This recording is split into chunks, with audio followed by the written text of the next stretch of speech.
বিদেশিদের সঙ্গে খেললে নাকি আমাদের খেলার উন্নতি হবে। শুরু কলকাতা লিগেও বিদেশিরা খেলছেন, আইএসএলও খেলছেন, কিন্তু আজকে আমাদের স্থান হচ্ছে 127। আমাদের বাংলার ফুটবল নিয়ে অনেক কথা হয়, সব জায়গায় শুনতে পাই বাংলার ফুটবল নিচে নেমে যাচ্ছে, নিচে নেমে যাচ্ছে, নিচে নেমে যাচ্ছে। আরে রঞ্জি ট্রফি লাস্ট অধিনায়ক, তারপরে রঞ্জি ট্রফি পাইনি। একটা কথা আমি বলি, হয়তো মনে হয় অনেক কিছু বলছে বা বড় কিছু বলছে, ফেসিলিটি থাকা জরুরি, ইনফ্রাস্ট্রাকচার থাকা জরুরি, কিন্তু ইনফ্রাস্ট্রাকচারই প্লেয়ার তৈরি করার সব কিছু নয়।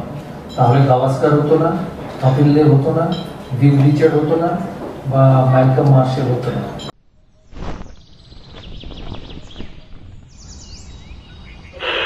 আকাশবাণী কলকাতা, শুরু হচ্ছে মহিলা মহল।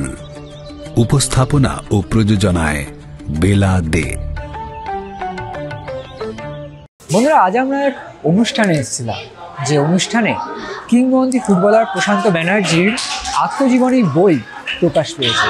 আর সেই বই প্রকাশের যে অনুষ্ঠান, সেই অনুষ্ঠানে যখন এলাম শহরের এক 5 তারা হোটেলে, সেখানে যেদিকে আমরা তাকাচ্ছিলাম সেদিকেই ক্রিকেট, ফুটবল এবং অন্যান্য খেলার তারকা মহাতারকাদের দেখছিলাম। আর যেখানে ক্রিকেট আর যেখানে ফুটবল এক জায়গায় মিলেমিশে যায়, সেখানে কিছু তো কথার আদান প্রদান হয়। আর যখন প্রশান্ত ব্যানার্জির বই, যেখানে আত্মজীবনী তার লেখা রয়েছে, সেই বই উদ্বোধন যখন হচ্ছিল, তখন মঞ্চে ক্রিকেট মহলের বিশিষ্ট ব্যক্তিত্বরা ফুটবলে কীভাবে উন্নতি করা যায় এবং বাংলার ফুটবল যে পিছিয়ে আছে সেই বিষয়ে কথা বলছিলেন। আবার ফুটবলের দিক দিয়েও তার প্রত্যুত্তর এসছে। কীরকম? কিংবদন্তি ক্রিকেটার সৌরভ গঙ্গোপাধ্যায় এবং আমাদের রাজ্যের ক্রীড়ামন্ত্রী অরূপ বিশ্বাস দুজনেই বলছিলেন যে বাংলার ফুটবল অনেকটা পিছিয়ে যাচ্ছে এবং কীভাবে সেটার উন্নতি করা যায়, কীভাবে পরিকাঠামোর উন্নতি করা যায়, এবং পরিকাঠামো থাকলেই নয়, কীভাবে স্কিল আপগ্রেড করা যায়।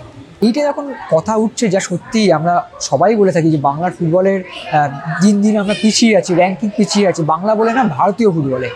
অন্যদিকে ফুটবলের হয়ে ব্যাটন তুললেন মোহনবাগানের সভাপতি দেবাশিস দত্ত। তিনি আবার বলছেন যে আমরা সবাই শুধু ফুটবল নিয়ে কথা বলি, ফুটবল নিয়ে চর্চা করি, ক্রিকেটও কি এগিয়েছে?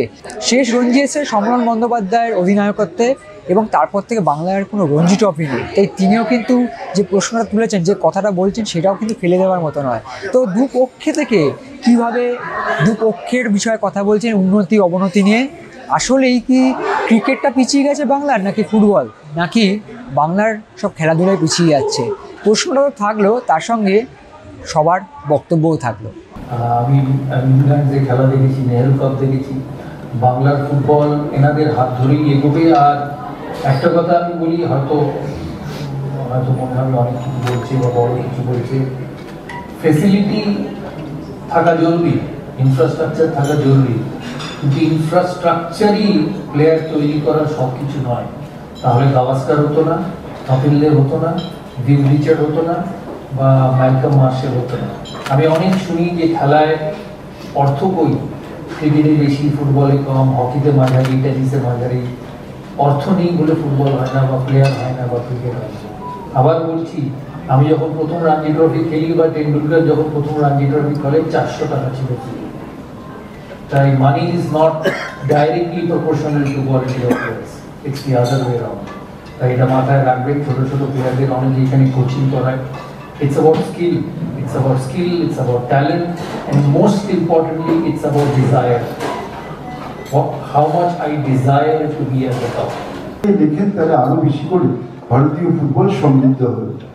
একটা সময় যখন প্রশান্ত ব্যানার্জি, প্রসূন ব্যানার্জি, সুব্রত ভট্টাচার্য, মনোরঞ্জন ভট্টাচার্য সহ এরকম প্লেয়াররা, কিষাণু দে, কার কথা বলবো, অতীতের সমস্ত দিগ্গজ খেলোয়াড়রা খেলতেন।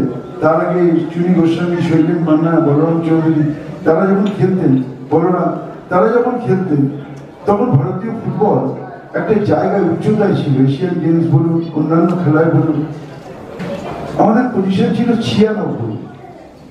কেউ আমাদের বোঝালো যে বিদেশিদের সঙ্গে খেললে নাকি আমাদের খেলার উন্নতি হবে।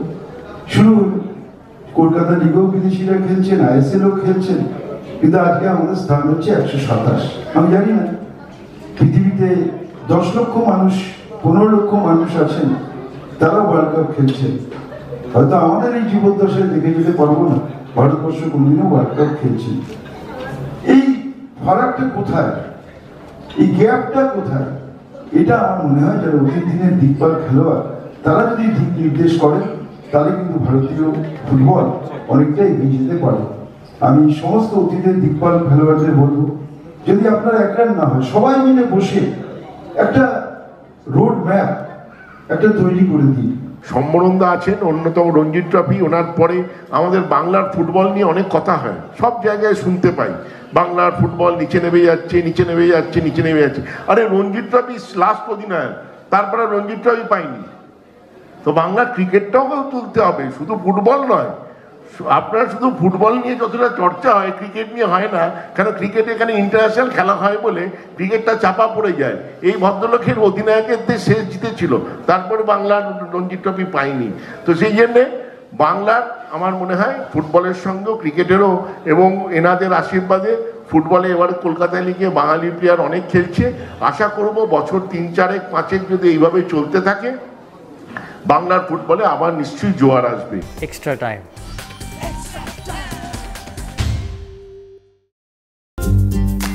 লেটেস্ট নিউজ আর এক্সক্লুসিভ ভিডিওর সঙ্গে আপডেট থাকতে এখনই সাবস্ক্রাইব করুন আমাদের ইউটিউব চ্যানেল। বেল আইকনে ক্লিক করতে ভুলবেন না যেন।